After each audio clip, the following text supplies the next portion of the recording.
Lorsqu'un volcan endormi se réveille, il emprisonne toute une île sous un linceul de cendres impénétrables, rendant tout secours aérien impossible. La technologie moderne est vaincue, le ciel est fermé. Mais un contrôleur aérien à la retraite, un homme jugé obsolète par le monde moderne, se souvient de quelque chose que les cartes satellites ne montrent pas, des routes secrètes, des schémas de vol de la Seconde Guerre mondiale. Armé de sa vieille radio et de sa mémoire, il va tenter de guider des hélicoptères à l'aveugle. Si vous aimez les histoires où le savoir ancien triomphe de la crise moderne, n'oubliez pas de laisser un like et de vous abonner. Olivier Martin aimait le ciel. Même à la retraite, après 40 ans passés dans la pénombre des salles de contrôle radar, à guider des points lumineux sur un écran, sa première action chaque matin était de sortir sur sa petite terrasse et de lever les yeux. Il vivait dans une modeste maison accrochée à la colline de l'île des Aigles, une île volcanique française isolée dans l'Atlantique, un caillou de beauté sauvage et de tranquillité. De sa terrasse, il avait une vue imprenable sur l'unique piste de l'aéroport local et sur les couloirs aériens qui reliaient leur petite communauté au continent. Il connaissait le bruit de chaque type d'avion, l'élégance d'un Airbus en approche, le vrombissement laborieux d'un avion cargo. Le ciel était son ancien royaume, et il en restait un sujet fidèle et attentif. Sa retraite n'était pas un vide, mais un approfondissement de sa passion. Son bureau était un sanctuaire dédié à l'histoire de l'aviation. Les murs étaient tapissés de cartes anciennes, de photographies en noir et blanc de Spitfire et de Messerschmitt, et d'étagères ployant sous le poids de centaines de livres sur la navigation, la stratégie aérienne et sa spécialité, les tactiques de la Seconde Guerre mondiale. Il était fasciné par cette époque où les pilotes naviguaient non pas avec le GPS, mais avec un chronomètre, un compas et une connaissance intime des étoiles et des vents. C'était une science et un art qui, selon lui, s'étaient perdus.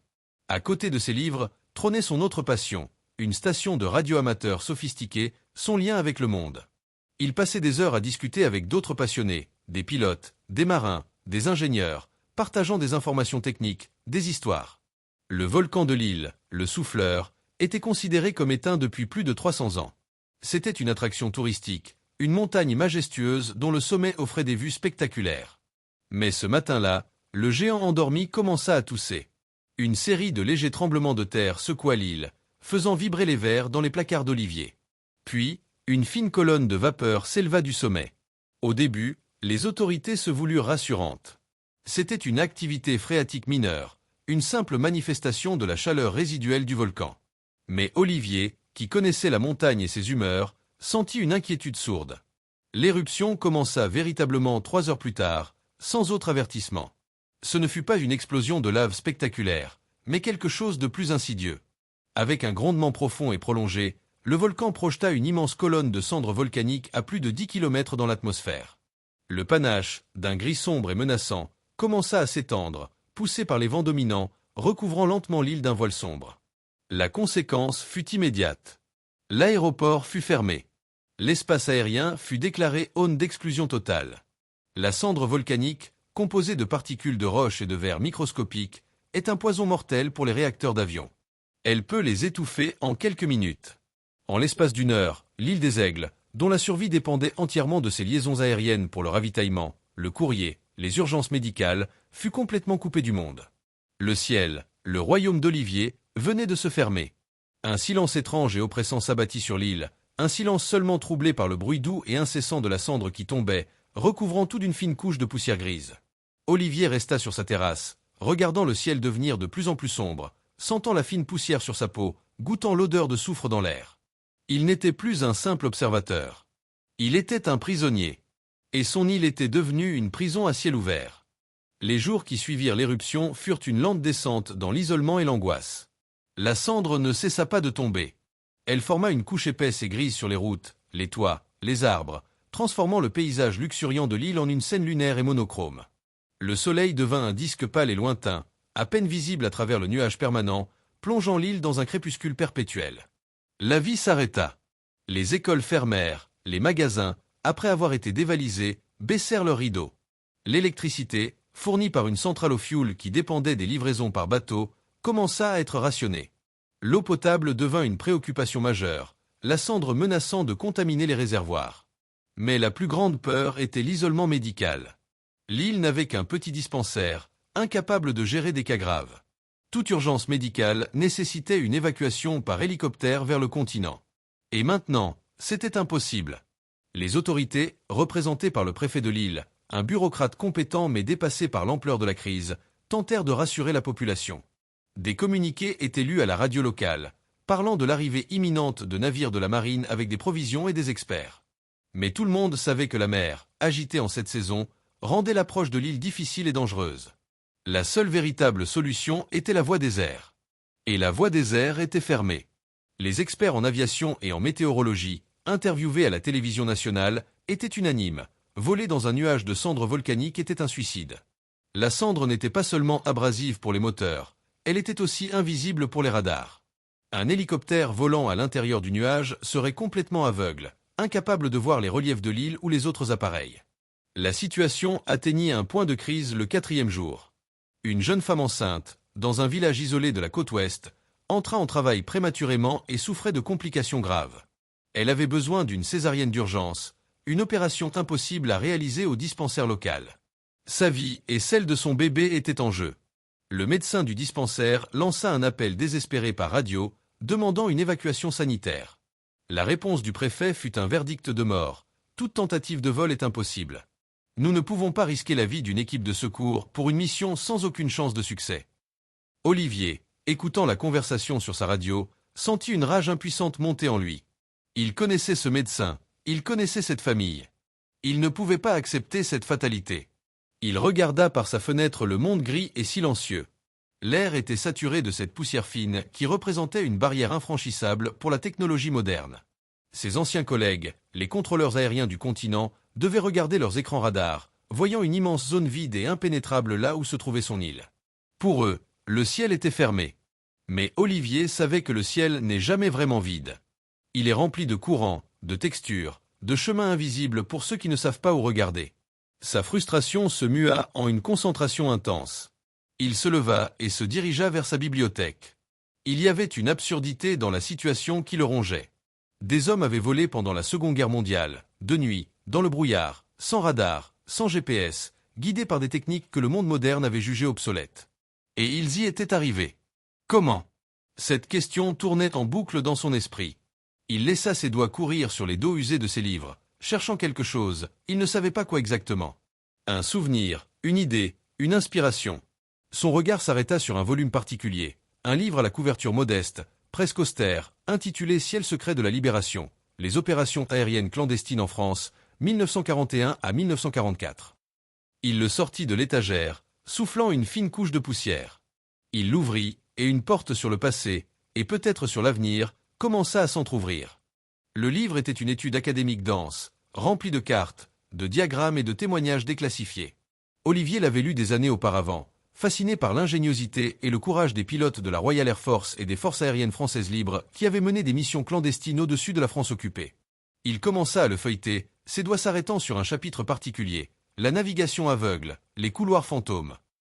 Ce chapitre décrivait l'une des techniques les plus secrètes et les plus audacieuses utilisées par les pilotes alliés pour pénétrer l'espace aérien ennemi sans être détectés et par des conditions météorologiques exécrables. Les couloirs fantômes n'étaient pas des routes aériennes au sens moderne du terme. Ils n'apparaissaient sur aucune carte officielle. C'étaient des trajectoires précises, des chemins invisibles qui exploitaient les particularités uniques de la topographie et de l'aérologie locale. Ils avaient été méticuleusement cartographiés par des agents de la résistance et des pilotes de reconnaissance. Le principe était de naviguer non pas avec des instruments radio, qui pouvaient être détectés ou brouillés par l'ennemi, mais en utilisant une série de repères non visuels et de phénomènes naturels. Les pilotes suivaient des vallées encaissées où le vent créait des courants ascendants ou descendants prévisibles. Ils naviguaient en se fiant au son des vagues se brisant sur une falaise particulière, un son qui changeait de timbre en fonction de leur position. Ils utilisaient même les anomalies magnétiques locales, des zones où le champ magnétique terrestre était légèrement dévié par la composition géologique du sol, faisant réagir leur compas d'une manière spécifique et identifiable. C'était une navigation sensorielle, une danse intime avec le paysage, qui exigeait une compétence et un sang-froid extraordinaires. Olivier était captivé. Il continua à lire, et son cœur se mit à battre plus vite. Le chapitre décrivait plusieurs de ces couloirs, dont un, le couloir atlantique numéro 5, utilisé pour parachuter des agents et du matériel en Bretagne. La description du point d'entrée de ce couloir sur la côte française le fit frissonner. Il parlait d'un départ au large, suivi d'une approche à très basse altitude en direction d'un groupe d'îles volcaniques qui servait de premier point de repère. Il se leva et se dirigea vers la grande carte murale de sa région. Il sortit une règle et un compas. En suivant les instructions du livre, il traça la trajectoire du couloir numéro 5. La ligne traversait l'océan, et son point d'entrée sur le continent passait, directement au-dessus de la pointe nord de l'île des Aigles. L'île n'était pas une destination, c'était une balise. Une balise sur une route secrète oubliée depuis 80 ans. Il retourna au livre. Il y avait une description détaillée du segment du couloir qui concernait l'île.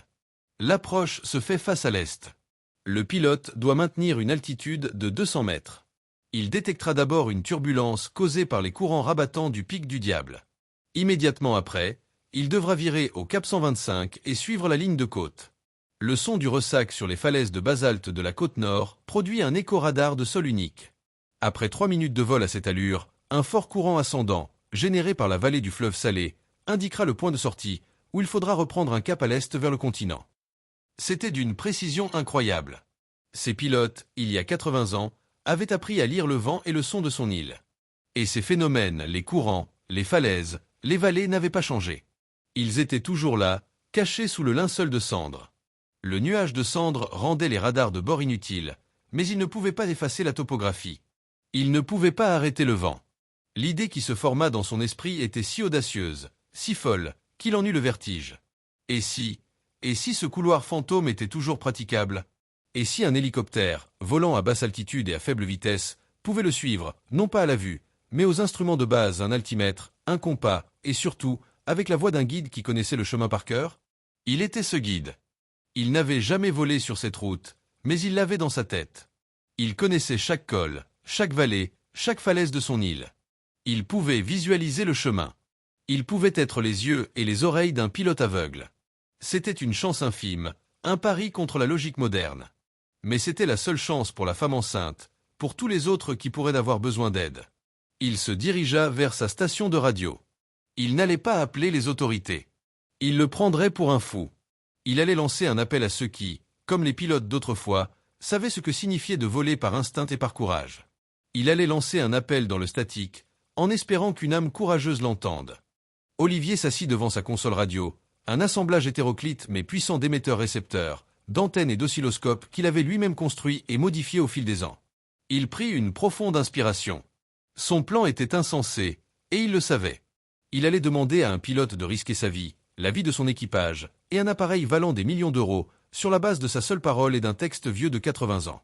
Il commença par essayer de contacter le centre de coordination des secours sur le continent, en utilisant une fréquence officielle de la sécurité civile.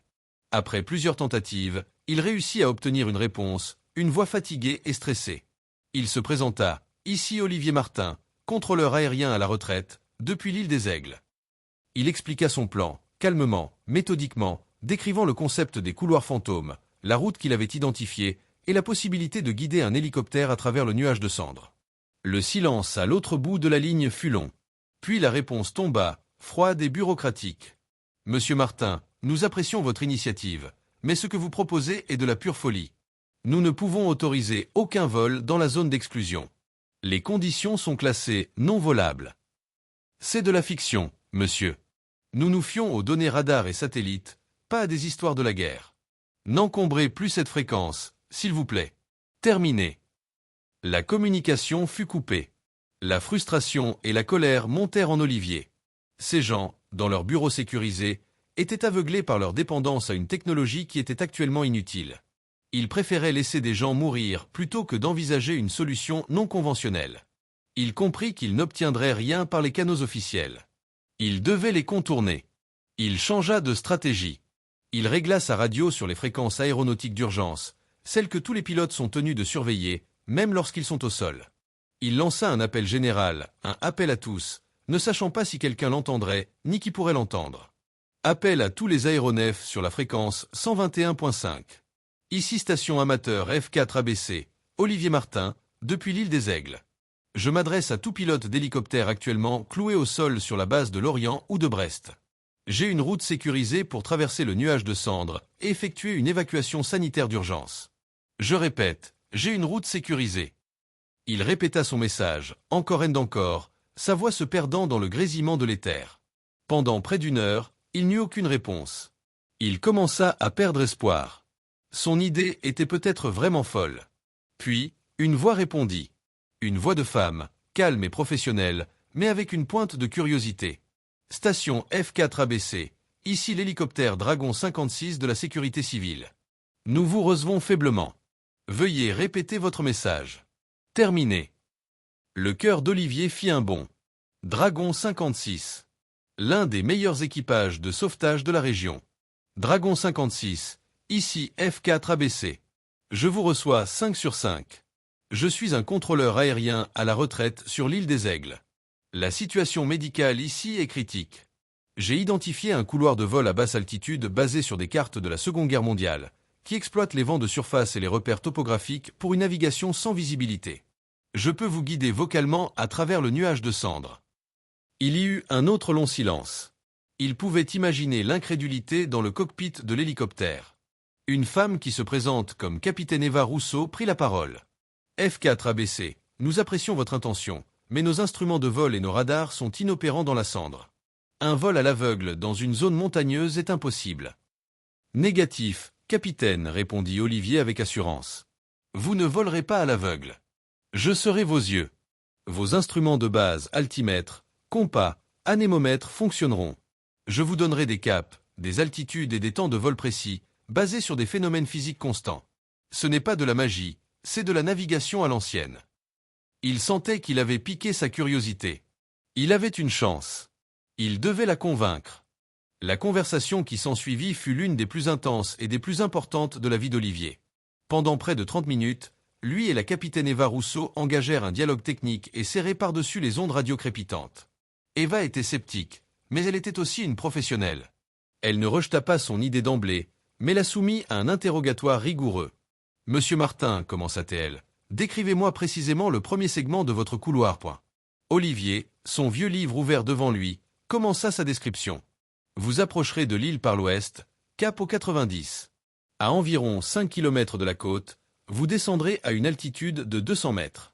Vous sentirez une turbulence forte et prévisible, un courant rabattant causé par le vent qui bute contre le pic du Diable, le point le plus élevé de la côte ouest. Cette turbulence durera environ 90 secondes à votre vitesse d'approche. C'est votre porte d'entrée. Et si le vent a changé de direction ? Demanda Eva. Il n'a pas changé, répondit Olivier avec une certitude tranquille. C'est un vent dominant, canalisé par la topographie. Il souffle dans cette direction 300 jours par an. Aujourd'hui, il est plus fort à cause de la dépression, mais sa direction est la même.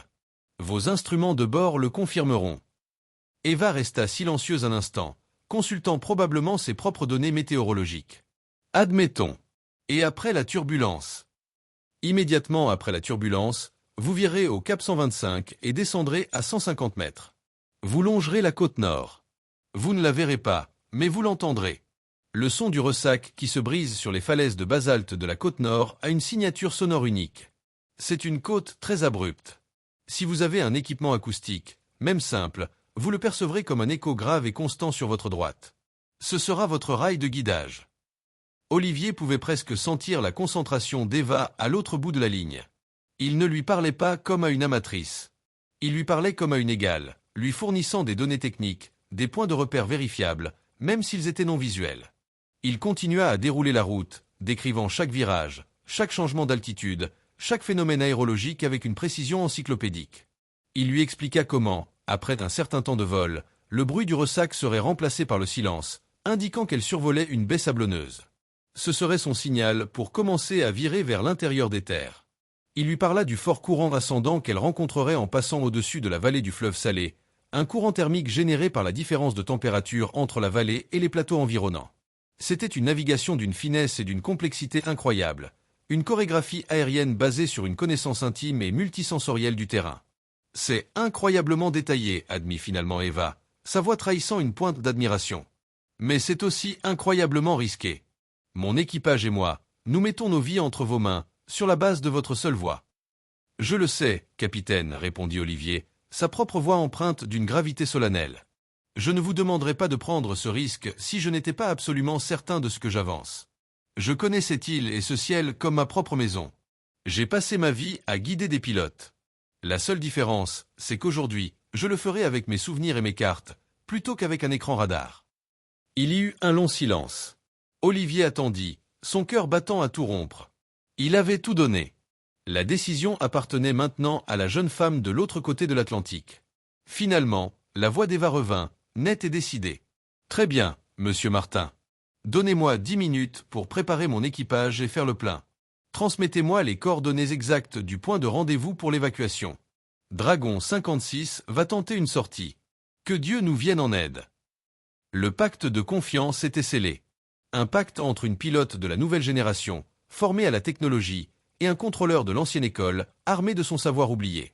Ensemble, ils allaient tenter de voler à travers un ciel que le monde entier jugeait impénétrable. L'opération commença 20 minutes plus tard.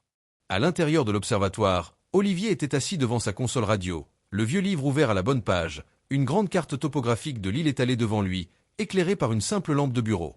Il avait des chronomètres, un compas et des notes manuscrites. Il était un contrôleur aérien revenu à l'âge de pierre de l'aviation. Dans le cockpit de l'hélicoptère Dragon 56, l'ambiance était tendue.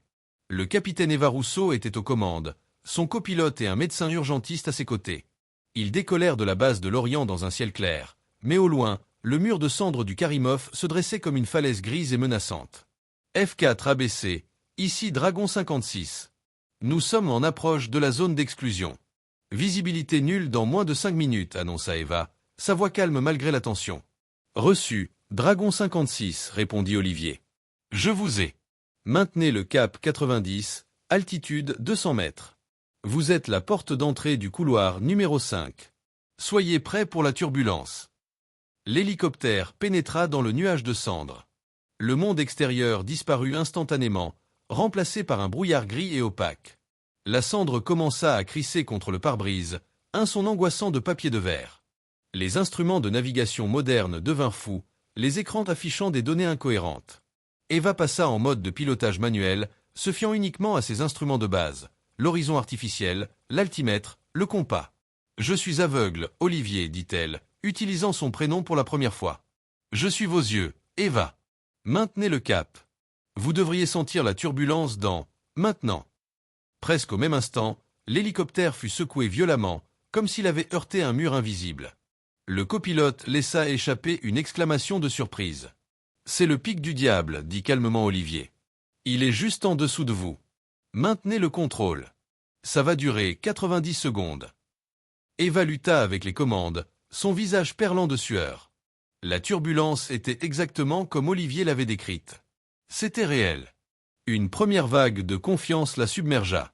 L'homme au bout de la radio savait de quoi il parlait. « La turbulence se calme, annonça-t-elle. « Bien, répondit Olivier. Maintenant, virez immédiatement au cap 125. Descendez à 150 mètres. Vous allez maintenant longer la côte nord. Écoutez. » Eva tendit l'oreille. À travers le rugissement des turbines et le crissement de la cendre, elle entendit un son grave, un grondement sourd et régulier. L'écho du ressac. C'était incroyable. Elle volait sans voir, mais elle n'était pas perdue. Elle suivait une carte sonore. Pendant les minutes qui suivirent, Olivier la guida avec une précision millimétrée. Il lui donnait des instructions courtes, claires, anticipant chaque changement dans l'environnement. Maintenez ce cap pendant 3 minutes exactement. Votre vitesse, sol, devrait être de 90 nœuds. Dans 20 secondes, vous allez sentir le son changer. Il va s'atténuer. Ce sera la baie de sable. Préparez-vous à virer. Chaque prédiction se réalisait avec une exactitude stupéfiante. C'était une danse, un duo entre le pilote et le contrôleur, une fusion de la compétence moderne et du savoir ancien. Enfin, il lui donna les dernières instructions pour l'approche du village où se trouvait la femme enceinte. Il la guida le long de la vallée du fleuve Salé, lui faisant faire un virage serré pour éviter une colline qu'elle n'aurait jamais pu deviner. Maintenant, descendez très lentement. Le terrain est plat sur 200 mètres devant vous. C'est le stade du village. Vous devriez voir leur lumière. Eva descendit, son regard scrutant le brouillard gris. Et puis, elle les vit. Des lumières faibles, des phares de voiture et des torchers, une petite oasis de vie dans le néant. Elle se posa en douceur. L'évacuation de la jeune femme et de son mari fut rapide. Quelques minutes plus tard, ils étaient de retour dans les airs, le chemin du retour étant tout aussi périlleux. Lorsque le Dragon 56 émergea enfin du nuage de cendres et retrouva le ciel clair, un cri de joie et de soulagement éclata dans le cockpit. Ils l'avaient fait. Ils avaient volé à l'aveugle et avaient réussi. Eva prit la radio. « Olivier, merci, dit-elle, sa voix pleine d'une émotion qu'elle ne pouvait cacher. Le couloir est réel. Vous nous avez guidés à la maison. Le succès du premier vol du Dragon 56 eut l'effet d'une déflagration au sein du centre de coordination des secours.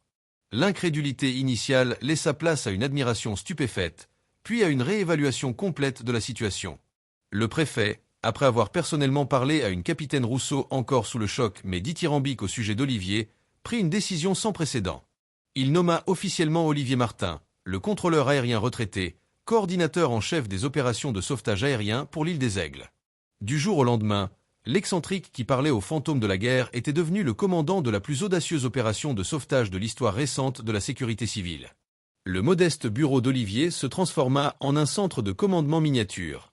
Des lignes de communication sécurisées furent établies, et une équipe de liaison fut mise en place pour lui transmettre les demandes de secours et les informations logistiques. Mais le cœur de l'opération restait le même, la voix calme d'Olivier, ses vieilles cartes, et sa connaissance intime des couloirs fantômes. Ce qui avait été un vol unique et désespéré devint une opération systématique. D'autres équipages d'hélicoptères, encouragés par le succès d'Eva, se portèrent volontaires. Olivier se retrouva bientôt à coordonner une véritable danse aérienne, un ballet complexe de plusieurs appareils volant simultanément à l'aveugle dans le nuage de cendres. C'était un exercice de contrôle aérien d'une complexité extrême, bien au-delà de ce qu'il avait jamais connu dans sa carrière. Il ne pouvait pas voir les hélicoptères sur un écran radar. Il ne pouvait que les visualiser sur sa carte mentale, en se basant sur leur rapport de position, leur vitesse et le temps écoulé. Il devait maintenir des séparations de sécurité, gérer les priorités, orchestrer les décollages et les atterrissages, le tout par la seule puissance de son esprit et de sa voix. Eva et son Dragon 56 devinrent ses fers de lance, l'équipage le plus expérimenté, celui à qui il confiait les missions les plus délicates. Ensemble, ils développèrent un langage, un jargon basé sur les repères non visuels du couloir, qui leur permettait de communiquer avec une efficacité et une rapidité redoutables. Ils donnèrent des noms aux différents segments de la route, le tambour pour la zone de turbulence, la harpe pour le bruit du ressac sur les falaises, le souffle pour le courant ascendant de la vallée. Pendant les 48 heures qui suivirent, ils accomplirent des miracles. Ils évacuèrent des dizaines de personnes malades ou blessées. Ils transportèrent des tonnes de fournitures médicales, de nourriture et d'eau potable vers les villages isolés. Ils devinrent la ligne de vie de l'île, le seul lien avec le monde extérieur. Olivier était dans son élément. La fatigue n'avait pas de prise sur lui. Il était animé par une énergie pure, celle d'un homme qui, à la fin de sa vie, trouve enfin le sens profond de sa passion.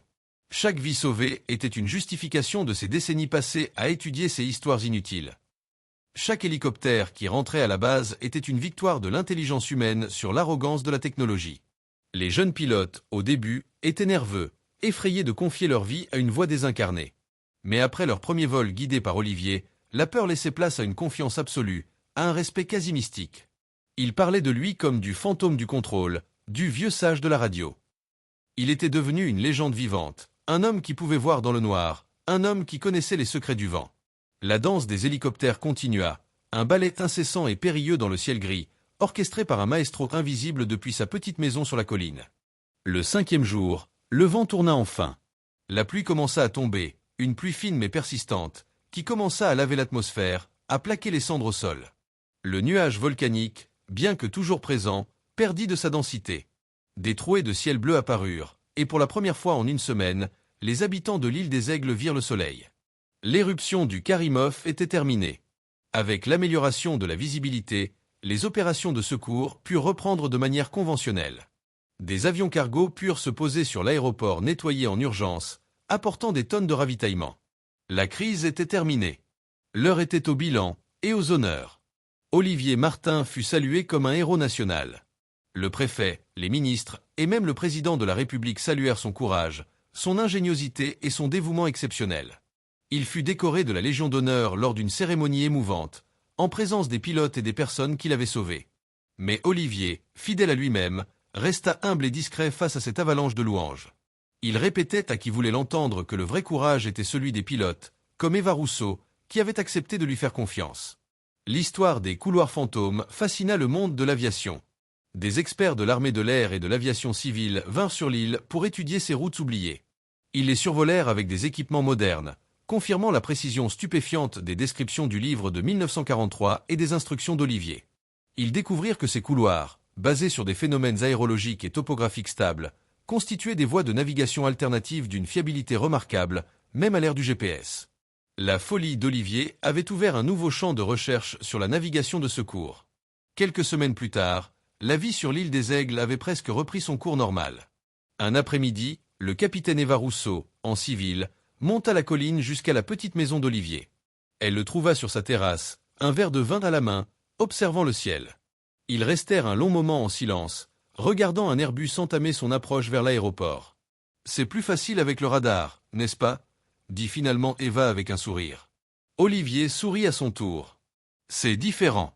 Pas forcément plus facile. » Ils parlèrent pendant des heures, non pas de l'opération de sauvetage, mais de leur passion commune pour le ciel. Ils se découvrirent une amitié profonde, une connexion née dans l'adversité et le respect mutuel. Avant de partir, Eva posa un paquet sur la table. « C'est pour vous. De la part de tous les équipages. » Olivier l'ouvrit. C'était une magnifique maquette en métal de l'hélicoptère Dragon 56. Sur le socle, une petite plaque de laiton était gravée. À Olivier Martin, le fantôme du contrôle, qui nous a réappris à écouter le ciel. Avec notre éternelle gratitude. Olivier passa ses doigts sur l'inscription, ses yeux s'embuant de larmes. Il avait passé sa vie à regarder des points lumineux sur un écran. Mais pendant quelques jours, il avait été les yeux de ceux qui volaient dans le noir. Il avait utilisé les voix des fantômes du passé pour sauver les vivants du présent. Il avait réécrit le ciel de son île, prouvant que parfois, la connaissance la plus précieuse n'est pas celle qui est stockée dans les serveurs, mais celle qui est gardée dans le cœur et la mémoire des hommes.